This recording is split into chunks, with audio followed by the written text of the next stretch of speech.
You know, I think probably the weakest link in all of evolution theory is the idea of the origin of life from non-living chemicals.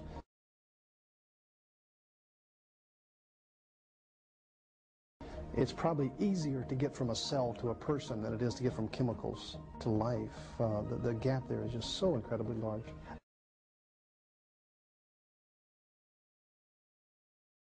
I'm convinced that life is so complicated, so complex, so intricately engineered that wherever life exists, God created it, and it could not have come by natural processes.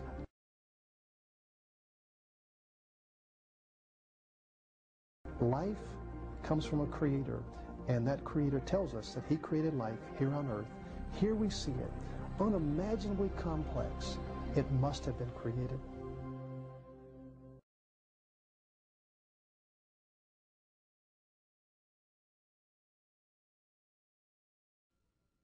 I believe humans evolved to where we are today from single-celled organisms based on the theory of Darwinism and natural selection. I don't think that there was any sort of divine intervention.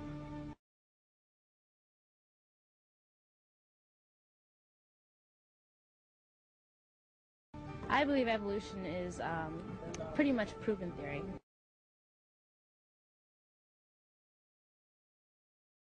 I don't believe in a higher order. Just because the fact that I haven't seen any, proof or, concrete evidence of that, and until somebody shows me, that there is, then I'm going to have an aversion to organized religion, and I'm going to stay on the basis of chemical evolution.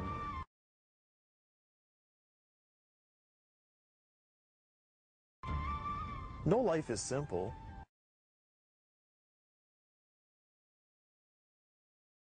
And all life shows the handiwork of a designer.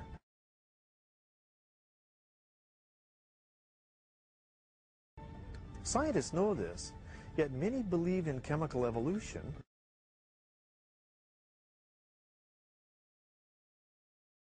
rather than be accountable to the Creator God of the Bible.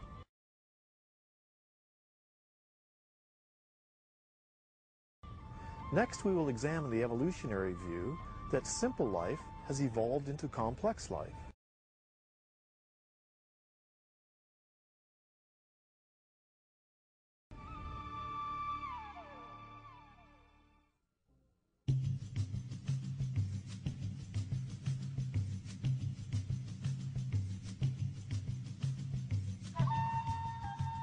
Assuming that life miraculously appeared on Earth,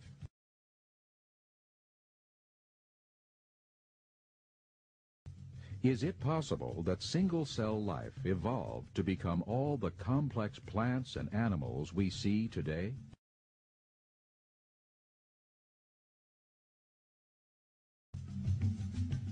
That was Darwin's idea that everything, every living thing on the earth eventually could be traced back to a common ancestor.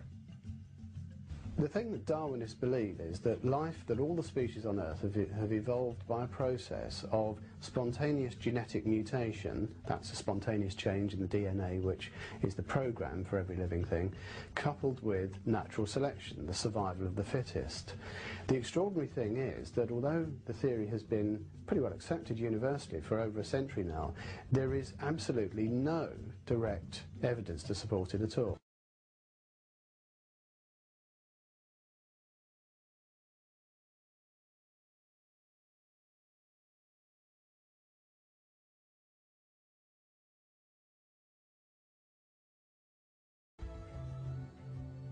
Charles Darwin theorized that given enough time, one kind of animal could evolve into another.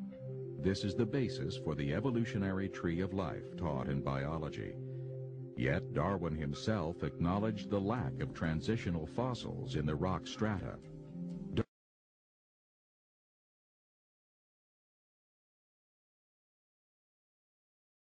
Darwin wrote, "Intermediate links?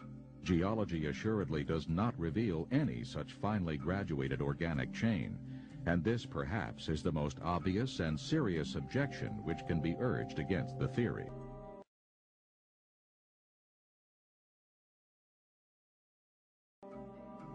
Evolutionists claim that these invertebrates in turn evolved into vertebrates, such as fish. However, over the last 150 years, scientists have unearthed billions of invertebrate and vertebrate fossils, and they have not found a single transitional form.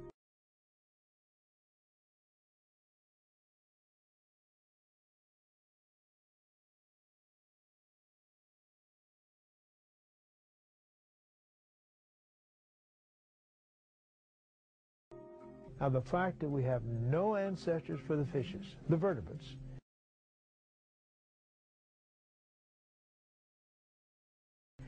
we have no ancestors for the invertebrates,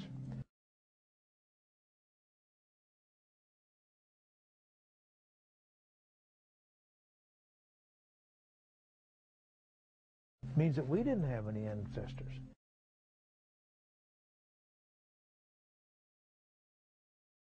And evolution is impossible.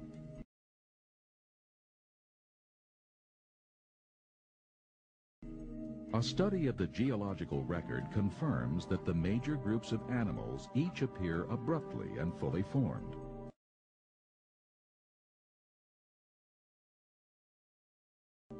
For example, within the insect world, there is enormous variety and complexity. Yet evolutionists offer no conclusive evidence that any of the insects evolved from a common ancestor.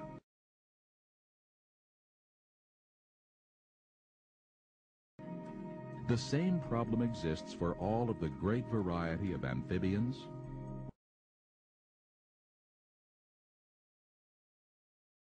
reptiles,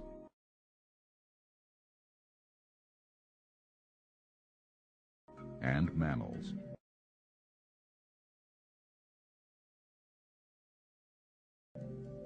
The evolutionary tree of life has no trunk nor branches.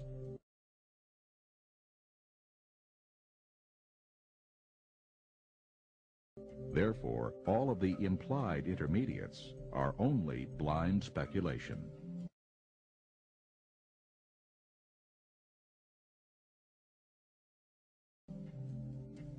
Sometimes Darwinists hold up examples of what they say are transitions. For example, I suppose the best known example is Archaeopteryx, which appears to be half dinosaur, half bird. The trouble is, when you look at the dinosaurs that it might have evolved from, what you find is that none of those dinosaurs had a collarbone, and birds all do have a keeled breastbone which holds the pectoral muscles, which enables it to flap its wings.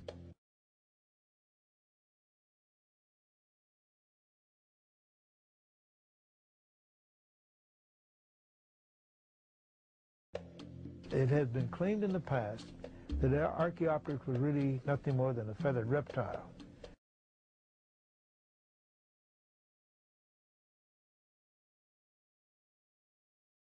Well, I've never seen a reptile yet that you just stick a bunch of feathers in and kick it in the tail and it flies.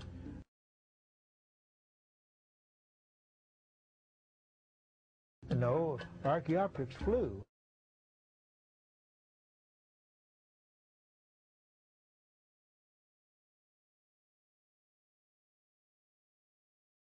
He had wings, and it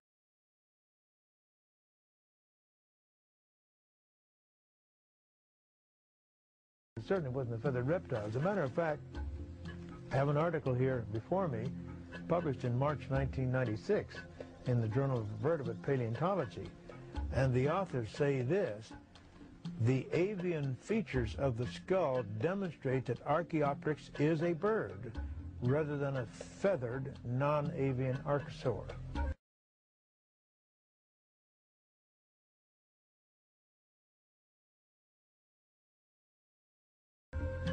The most important missing link of all, of course, is the missing link between an ape-like ancestor and mankind. That's the missing link that most of us are interested in. Have we found that? Well, if you listen to Darwinists, you'd think that we found lots of them.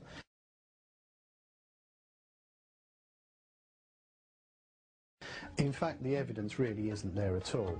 All of the fossils that have been found so far have been classified, reclassified, either as human or as ape. And so far the missing link is still missing.